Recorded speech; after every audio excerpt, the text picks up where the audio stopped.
वीरेंद्र सिंह और तेज सिंह बाग के बाहर से अपने खेमे की तरफ रवाना हुए। जब खेमे में पहुंचे तो आधी रात बीत चुकी थी, मगर तेज सिंह को कब चैन पड़ता था। वीरेंद्र सिंह को पहुंचाकर फिर लौटे और अहमद की सूरत बनाकर क्रूर सिंह के मकान पर पहुंचे। क्रूर सिंह चुनारगढ़ की तरफ रवाना हो चुका था। जिन आदमियों को घर में हिफाजत के लिए छोड़ गया था और कह गया था कि अगर महाराज पूछें तो कह देना कि क्रूर सिंह बीमार है, उन लोगों ने एकाएक अहमद को देखा तो ताज्जुब से पूछा, कहो अहमद, तुम कहां थे अब तक? नकली अहमद यानी तेज सिंह ने कहा, मैं जहन्नुम की सैर करने गया था, अब लौट कर आया हूं। ये बताओ कि क्रूर सिंह कहाँ है? सभी ने उसको पूरा पूरा हाल सुनाया और कहा, अब चुनारगढ़ गए हैं, तुम भी वहां जाते तो अच्छा होता। अहमद ने कहा, हाँ मैं भी जाता हूं, अब घर न जाऊंगा, सीधे चुनारगढ़ ही पहुंचता हूं। ये कहकर तेज सिंह वहां से रवाना होकर अपने खेमे में आए और वीरेंद्र सिंह से सब हाल कहा। बाकी रात आराम किया। सवेरा होते ही नहा धो कुछ भोजन कर सूरत बदल विजयगढ़ की तरफ रवाना हुए। नंगे सिर, हाथ पैर मुंह पर धूल डाले, रोते पीटते महाराज जयसिंह के दरबार में पहुंचे। इनकी हालत देखकर सब हैरान हो गए। महाराज ने मुंशी से कहा, पूछो कौन है और क्या चाहता है? तेज सिंह ने कहा, हुजूर, मैं क्रूर सिंह का नौकर हूं, मेरा नाम रामलाल है। महाराज से बागी होकर क्रूर सिंह चुनारगढ़ के राजा के पास चला गया है। मैंने मना किया कि महाराज का नमक खाकर ऐसा नहीं करना चाहिए, जिस पर मुझको खूब मारा और जो कुछ मेरे पास था सब छीन लिया। अरे मैं बिल्कुल लुट गया, एक कौड़ी भी न रही। अब क्या खाऊंगा, कैसे घर पहुंचूंगा?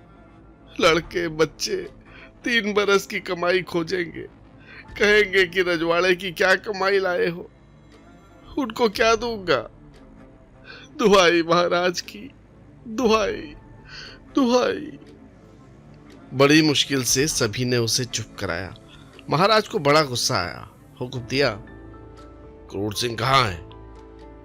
चौबदार खबर लाया, बहुत बीमार हैं, उठ नहीं सकते।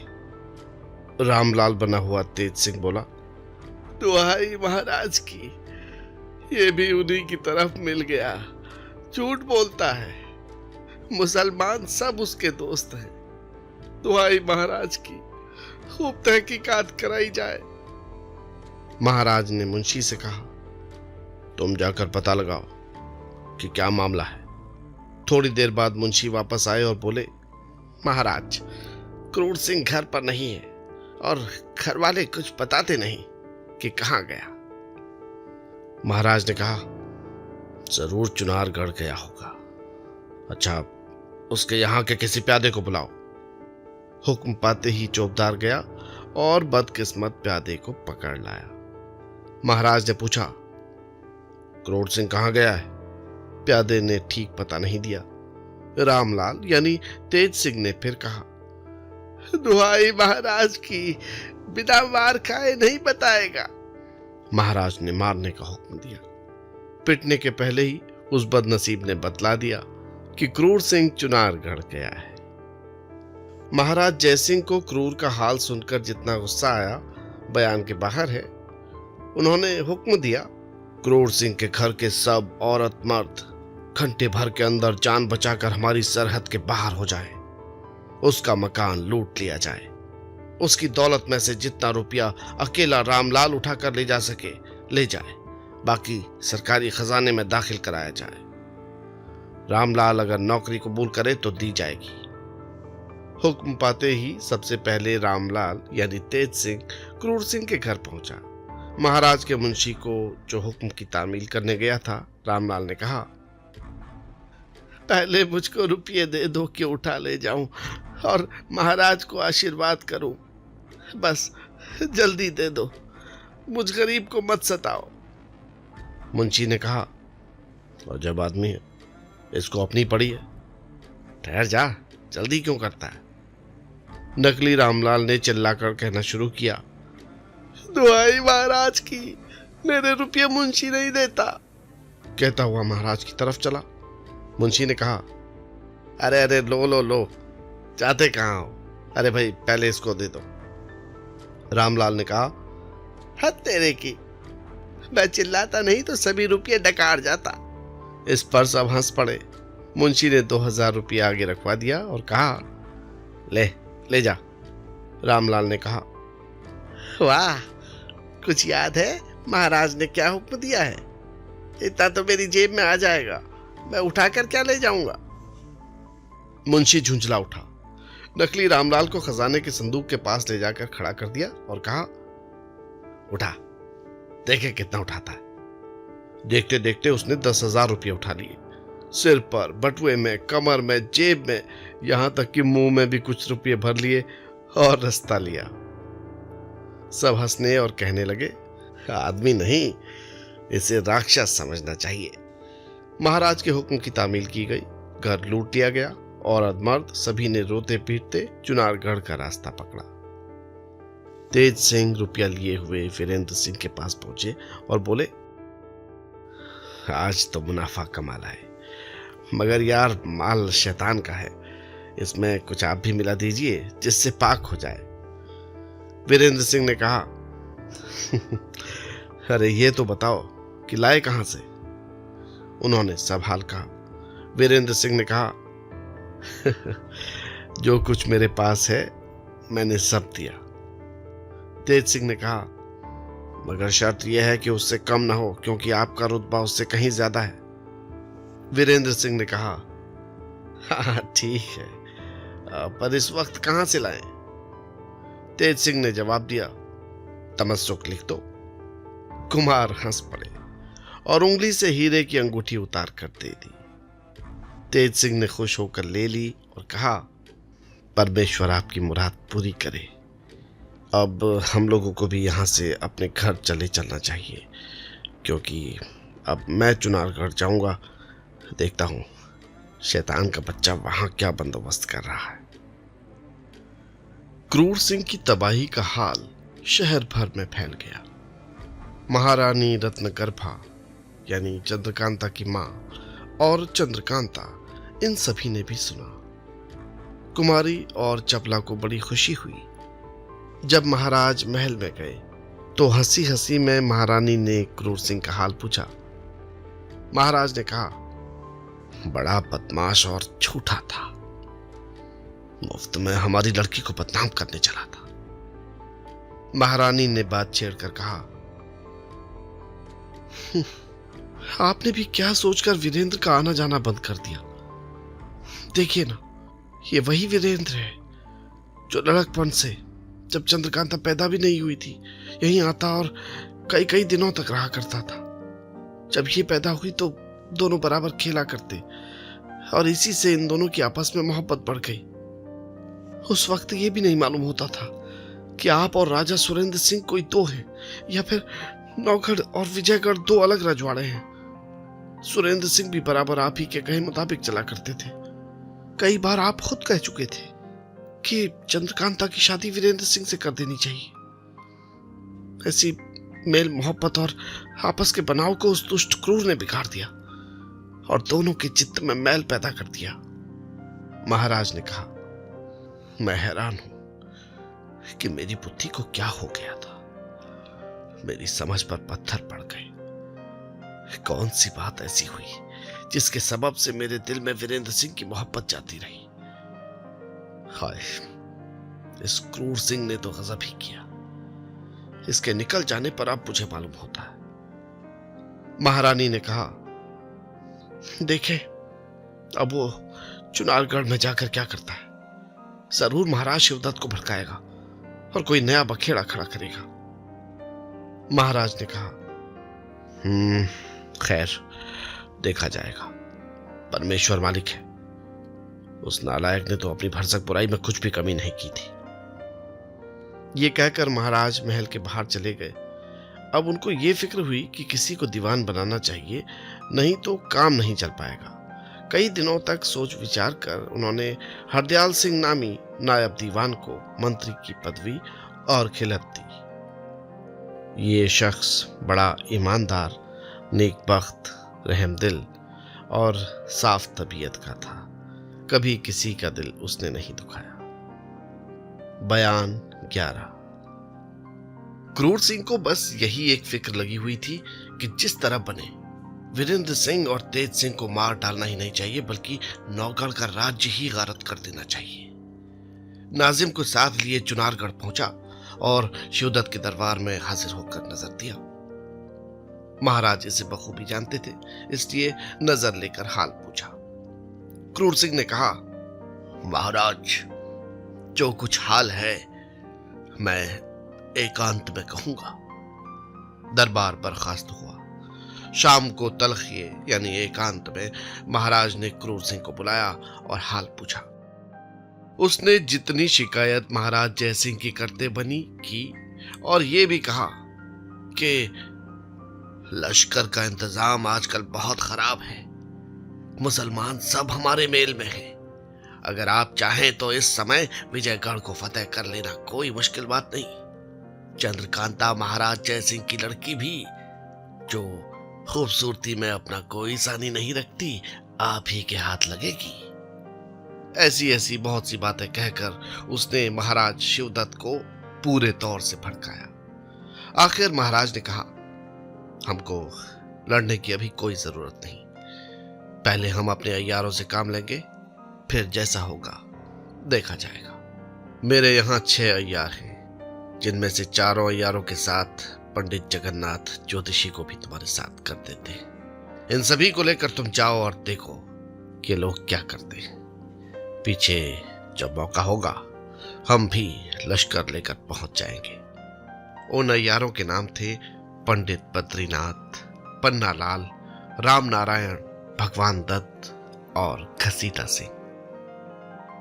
महाराज ने पंडित बद्रीनाथ, राम नारायण और भगवान दत्त, इन चारों को जो मुनासिब था कहा और इन लोगों को क्रूर सिंह के हवाले कर दिया। अभी ये लोग बैठे ही थे कि एक चौबदार ने आकर अर्ज किया, महाराज, ड्योढ़ी पर कई आदमी फरियादी खड़े हैं।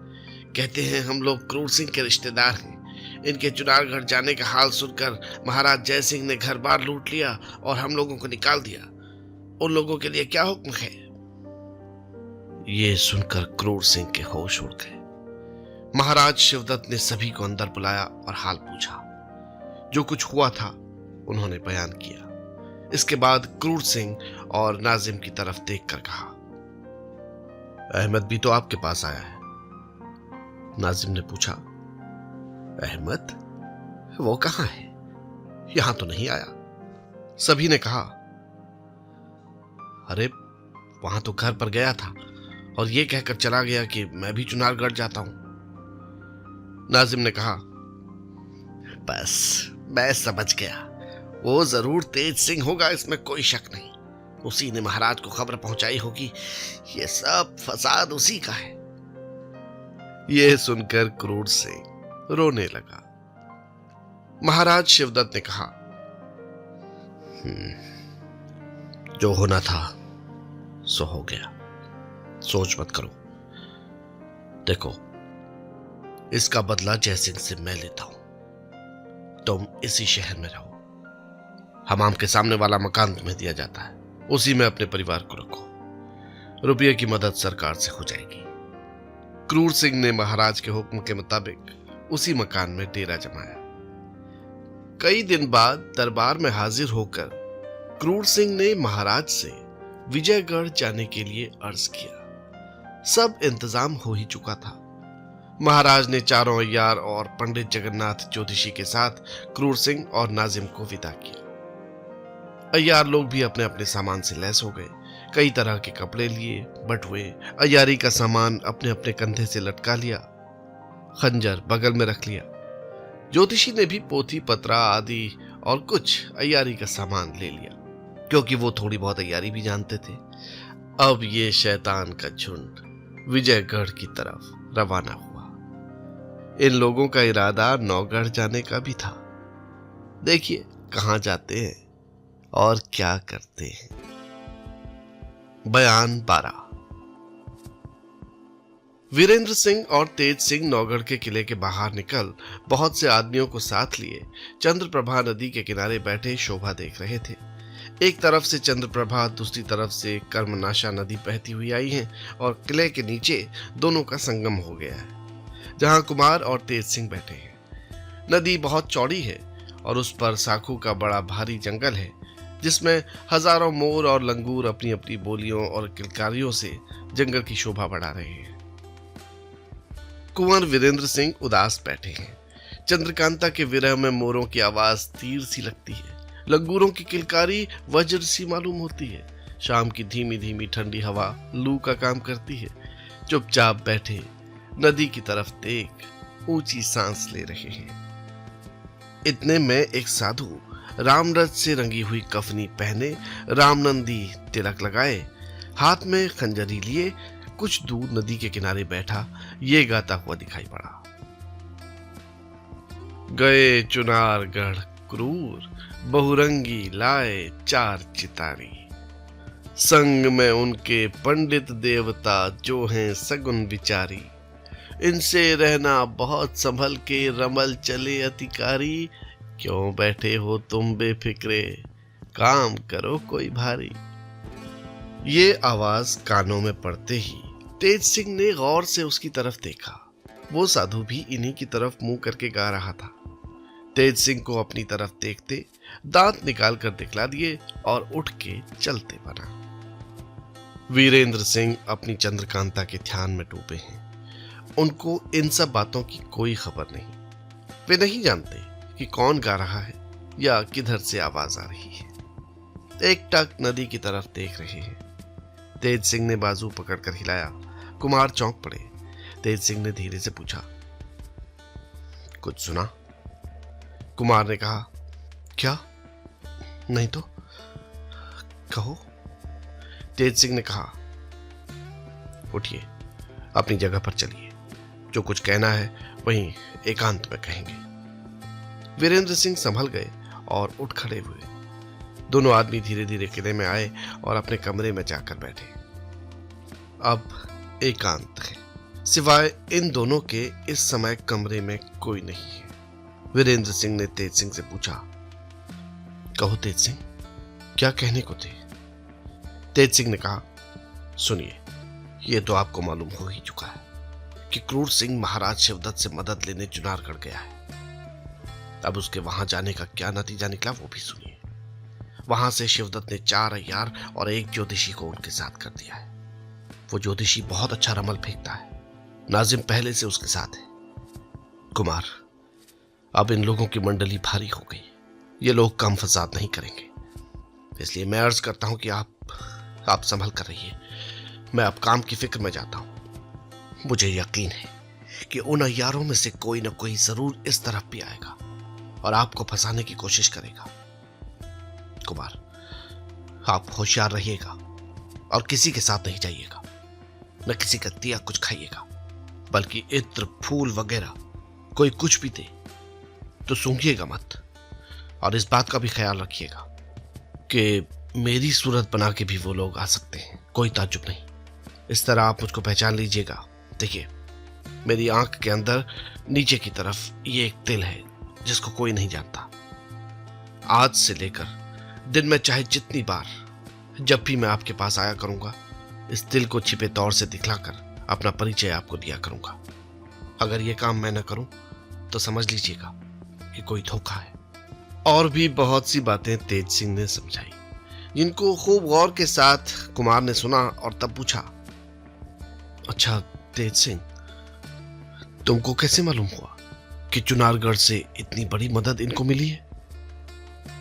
तेज सिंह ने कहा, कुमार, किसी तरह मुझको मालूम हो गया। उसका हाल भी कभी आप पर जाहिर हो जाएगा। अब मैं रुखसत होता हूं। राजा साहब या मेरे पिता कोई पूछे तो जो मुनासिब हो सो कह दीजिएगा।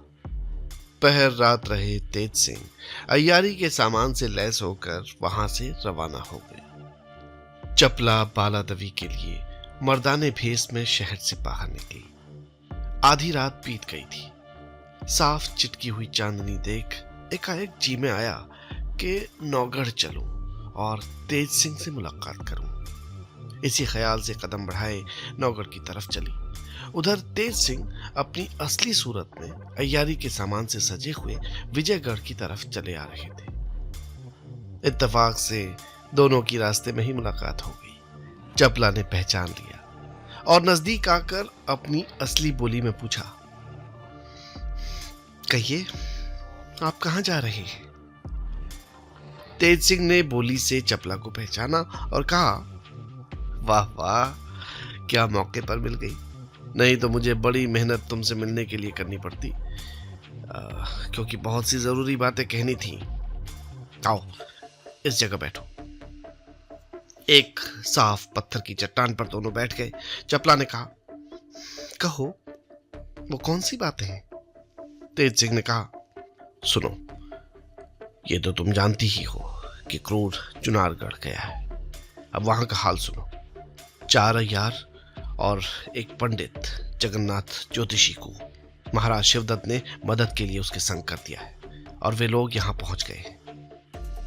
उनकी मंडली अब भारी हो गई है और इधर हम तुम 2 ही हैं, इसलिए अब हमको बड़ी होशियारी करनी पड़ेगी। वे अय्यार लोग महाराज जयसिंह को भी पकड़ ले जाएं तो कोई ताज्जुब नहीं, चंद्रकांता के वास्ते तो आए ही हैं। इन्हीं सब बातों से मैं तुम्हें होशियार करने चला था। चपला ने पूछा, अच्छा फिर अब क्या करना चाहिए? तेज सिंह ने कहा, हे काम करो, मैं हरदयाल सिंह नए दीवान को पकड़ता हूं और उसकी सूरत बनाकर दीवान का काम करूंगा। ऐसा करने से फौज और सब नौकर हमारे हुक्म में रहेंगे और मैं बहुत कुछ कर सकूंगा। तुम भी महल में होशियारी के साथ रहा करना और जहां तक हो सके एक बार मुझसे मिला करना। मैं दीवान तो बना रहूंगा ही, मिलना कोई मुश्किल ना होगा। तुम बराबर अपनी असली सूरत में मेरे घर यानी हरदयाल सिंह के यहां मिला करना। मैं उसके घर में भी उसी की तरह रहा करूंगा। इसके अलावा और भी बहुत सी बातें तेज सिंह ने चपला को समझाई। थोड़ी देर तक चहल रही। इसके बाद चपला अपने महल की तरफ रुखसत हुई। तेज सिंह ने बाकी रात उसी जंगल में काटी और सुबह होते ही अपनी सूरत एक गंधी की बनाकर कई शीशी इत्र को कमर और 1-2 हाथ में लेकर विजयगढ़ की गलियों में घूमने लगे। दिन भर इधर उधर फिरते रहे। शाम के वक्त मौका देखकर हरदयाल सिंह के मकान पर पहुंचे। देखा दीवान साहब लेटे हुए हैं और 2-4 दोस्त सामने बैठे गप्पे उड़ा रहे हैं। बाहर भीतर खूब सन्नाटा है। तेज सिंह इत्र की शीशियां लिए सामने पहुंचे और सलाम करके बैठ गए। तब कहा, लखनऊ का रहने वाला गंधी हूँ। आपका नाम सुनकर आप ही के लायक अच्छे अच्छे इत्र लाया हूँ। ये कहकर शीशी खोल फाहा बनाने लगे। हरदयाल सिंह बहुत रहमदिल आदमी थे। इत्र सूंघने लगे और फाहा सूंघ सूंघ कर अपने दोस्तों को भी देने लगे। थोड़ी देर में हरदयाल और उसके सब दोस्त बेहोश होकर जमीन पर लेट गए। तेज सिंह ने सभी को उसी तरह छोड़ा। हरदयाल की गठरी बांध पीठ पर लादी और मुंह पर कपड़ा ओढ़ नौगढ़ का रास्ता लिया। राह में अगर कोई मिला भी तो धोबी समझकर कुछ न बोला। शहर के बाहर निकल गए और बहुत तेजी के साथ चलकर उसी खोह में पहुंचे जहां अहमद को कैद किया था। किवाड़ खोलकर अंदर गए और दीवान साहब को उसी तरह बेहोश वहां रखकर मोहर की उनकी अंगूठी उंगली से निकाली, कपड़े भी उतार लिए और बाहर चले आए। बेड़ी डालने और होश में लाने की कोई जरूरत न समझी। तुरंत विजयगढ़ आकर हरदयाल सिंह की सूरत बनाकर उसके घर पहुंचे। इधर दीवान साहब के भोजन करने का वक्त आ पहुंचा।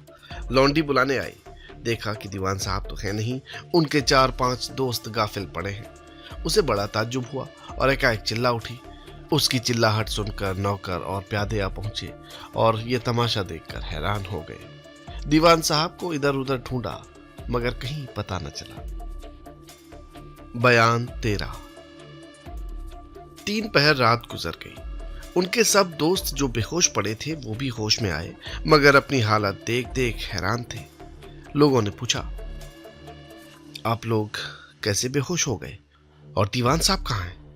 उन्होंने कहा, एक गंधी इत्र बेचने आया था, जिसका इत्र सूंघते सूंघते हम लोग बेहोश हो गए, अपनी खबर न रही।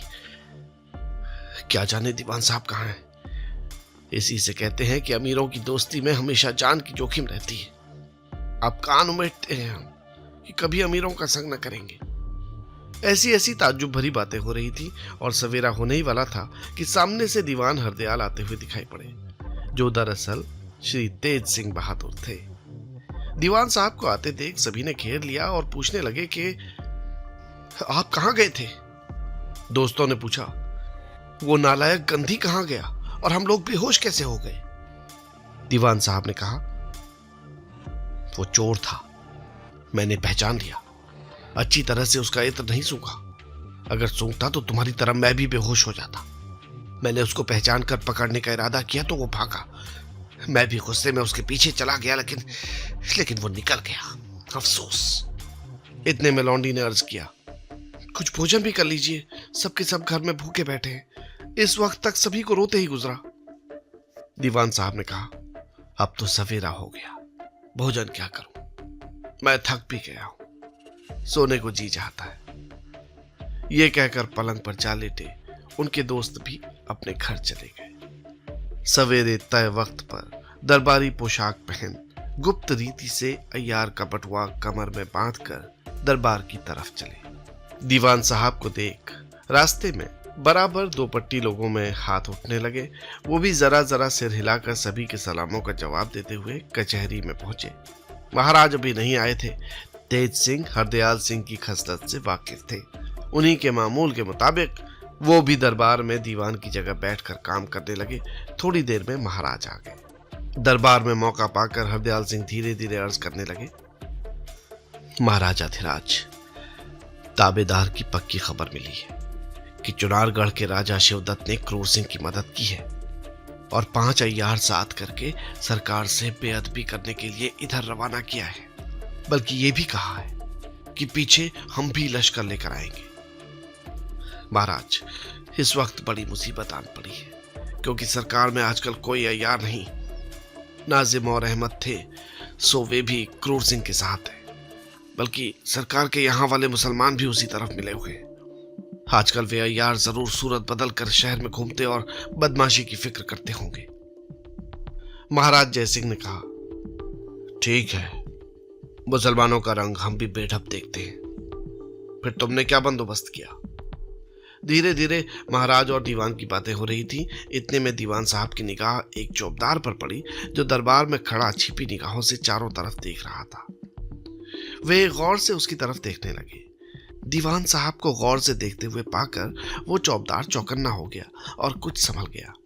बात छोड़ कड़क के दीवान साहब ने कहा, पकड़ो उस चौबदार को। हुक्म पाते ही लोग उसकी तरफ पड़े, लेकिन वो सिर पर पैर रखकर ऐसा भागा कि किसी के हाथ न लगा। तेज सिंह चाहते तो उस अय्यार को जो चौबदार बन के आया था पकड़ लेते, मगर इनको तो सब काम, बल्कि उठना बैठना भी उसी तरह से करना था जैसा हरदयाल सिंह करते थे। इसलिए वो अपनी जगह से न उठे। वो अय्यार भाग गया जो चौबदार बना हुआ था। जो लोग पकड़ने गए थे वापस आ गए।